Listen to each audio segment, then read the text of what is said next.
para sunan dari Wali Songo menyebarkan agama Islam datang. Mereka melebur bersama pribumi, berasimilasi, mengadakan akulturasi dengan masyarakat setempat, sehingga tidak ada beda antara dia pendatang dari keluarga Wali Songo dengan masyarakat pribumi sendiri, sehingga Islam menyebar di tanah Indonesia ini sejak tahun 1400 sampai 1800. Aminah dan mutmainnah, aman dan tentram. Tidak ada merasa satu suku lebih tinggi daripada suku lainnya. Tidak ada orang yang merasa satu ras lebih tinggi daripada ras lainnya. Tapi semenjak kedatangan orang-orang yang selalu mengeksploitasi nasab, yang selalu mengadakan kapitalisasi nasab mereka kepada umat, ini mulai terjadi pengkotak-kotakan di dalam kemanusiaan kita. Indonesia sejak dulu kala tetap dipuja-puja bangsa kita, sehingga ada manusia-manusia mulia yang hanya dengan darahnya, dan ada manusia-manusia yang hina-hina hanya dengan darahnya. Sementara agama kita, agama Islam, menjadikan kemuliaan itu bukan kepada darah. Kemuliaan itu adalah kemuliaan takwa. Tinggi derajat adalah ilmu. Siapa orang yang mau tinggi pangkatnya, maka dia harus berilmu. Siapa orang yang pengen jadi orang yang lebih mulia dari yang lainnya, maka dia harus bertakwa. Ini adalah ajaran Islam. Innallaha qad adhaba 'ankum udiyatal jahiliyah. Al-insanu rajulan mu'minun taqiyyun wa fajirun saqiyyun. Allah telah menghilangkan dari kalian, wahai umat Islam, ubayyah al-jahiliyah, sifat-sifat jahiliyah yang menyebarkan bahwa ayah yang mulia adalah orang-orang yang harus dimuliakan. Ayah yang hina, keturunannya adalah harus menjadi orang-orang yang hina. Ini adalah ubayyah al-jahiliyah yang tidak boleh diterima oleh para santri dan harus dilawan. Dari awal viral, kita hanya bisa menemukan Kiai Imad lewat tulisan statement-statementnya. Kita hanya bisa baca, bukan dengarkan. Nah, sekarang Kiai Imad benar-benar berbicara lantang, tegas, bahkan menantang, tepat dengan seluruh ulama ahli nasab di dunia. Bukan hanya Indonesia, tegas beliau. Mengatakan itu bahwa hasil penelitiannya beliau akan bertanggung jawabkan secara ilmiah. Kenapa? Selain bertentangan dengan agama Islam, juga bertentangan dengan sila-sila Pancasila, terutama sila kedua, kemanusiaan yang adil dan beradab. Kemanusiaan yang adil dan beradab itu apa artinya? Artinya dari Sabang sampai Merauke, semua manusia Indonesia adalah sama.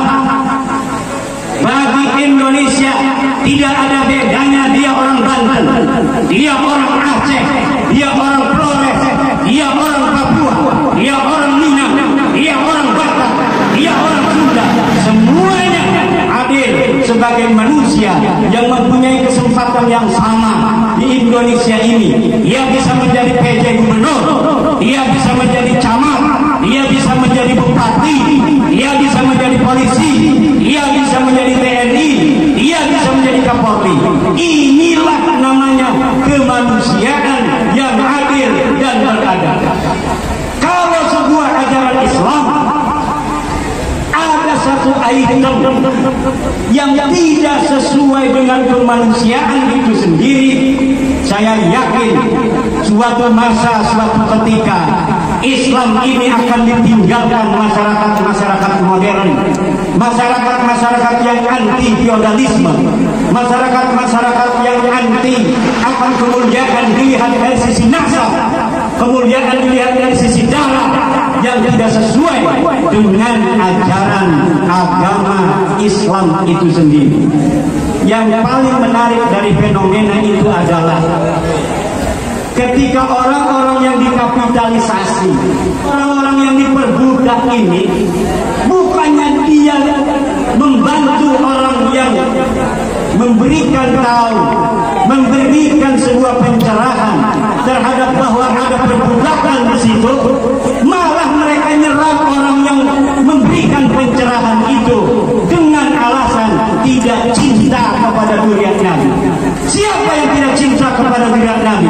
Setiap malam Jumat saya di sini marhabanan dengan Abah.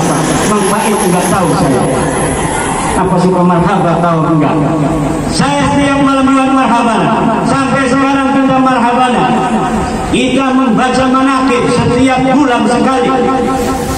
Kita membaca salawat setiap hari 1000 kali. Membaca salat hanya kepada Nabi Muhammad, tapi juga kepada ahli baitnya. Siapa ahli baitnya Rasulullah?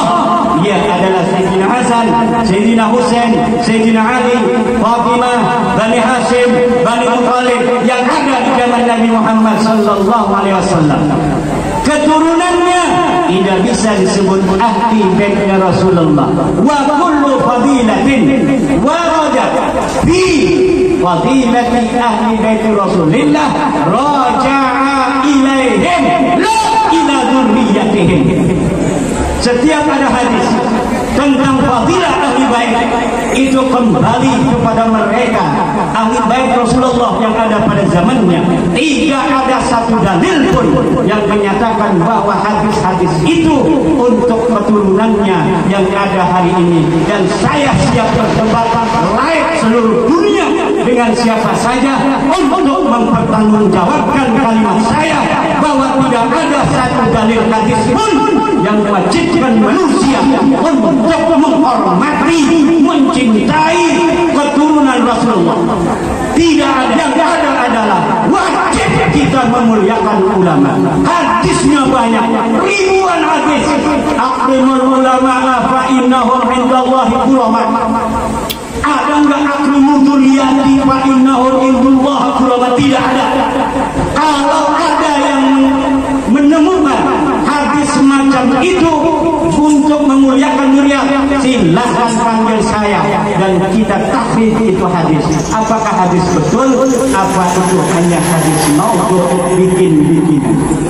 Apa saja yang ada mereka ceramahkan dari fadilah-fadilah mereka yang mengaku cucu Nabi adalah hadis-hadis palsu atau hadis sahih yang maknanya dirampas oleh mereka dari ahli bait untuk diberikan kepada mereka sendiri. Saya berani berdebat dengan siapapun 3 hari 3 malam untuk memperhatikan tesis ini.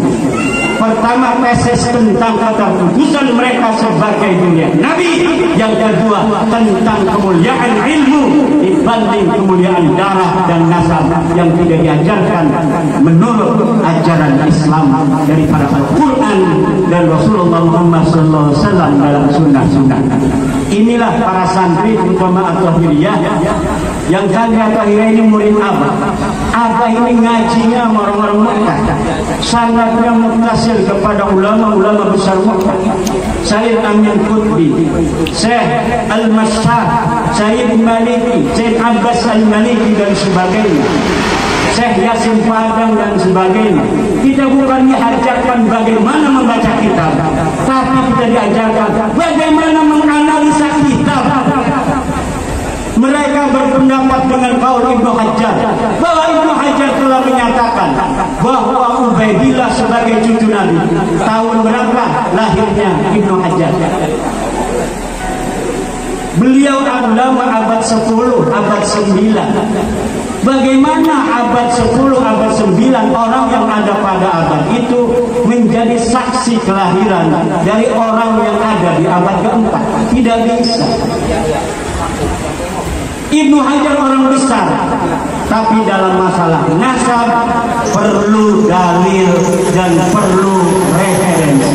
Dan inilah yang tidak dapat mereka temukan sampai hari ini. Demikian, wallahul muwaffiq. Karena ini permintaan dari Kiai Faiz.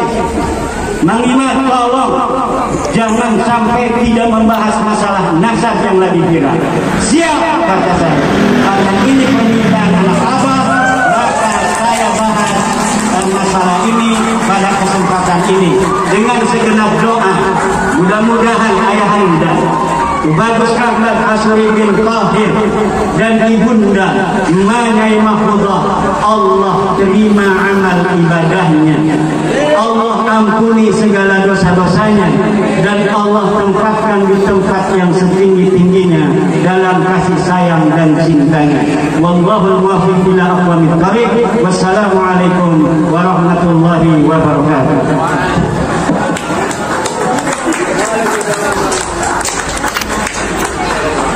Oke, jelas.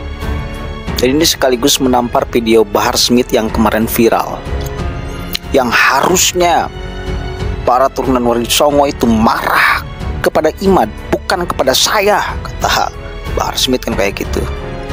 Ternyata tuh dijawab langsung oleh Kiai Haji Imaduddin Utsman bahwa ada 3 manuskrip persoalan Wali Songo. Masih ada 2 manuskrip.